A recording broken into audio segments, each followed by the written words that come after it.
রিমা আক্তার লিখেছেন, স্বামী দান করা পছন্দ করেন না, এমত অবস্থায় স্ত্রী দান করতে পারবেন কি না?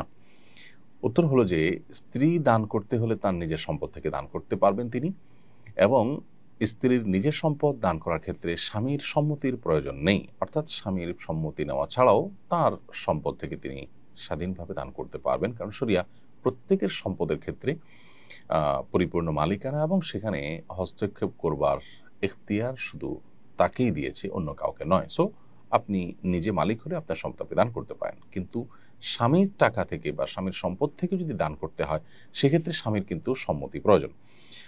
স্বামী স্ত্রীর মধ্যে অনেক সময় বোঝাপড়া থাকে এরকম যে স্বামীর মানিব্যাগ থেকে, তার টাকা থেকে আহ, উম, এই পরিমাণ টাকা দান করলে স্বামীর সেখানে সম্মতি থাকে, অমত থাকে না।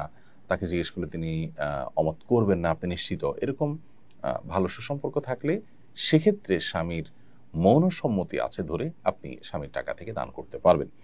কিন্তু যদি আপনার সন্দেহ হয় যে না, এই টাকা তিনি দান করতে দিবেন না, যেমনটা আপনি লিখেছেন যে তিনি দান করা পছন্দ করেন না, তাহলে সেক্ষেত্রে তার অজান্তে তার সম্পদ থেকে আপনি দান করতে পারবেন না, কারণ নফল দান করার জন্য শরিয়া তাকে বাধ্য করেনি। সেক্ষেত্রে আপনি তার সেই টাকা তাকে না জানিয়ে খরচ করলে সেটা হবে তার সম্পদে আপনার অন্যায় হস্তক্ষেপ, সেটা কিন্তু জায়েজ হবে না।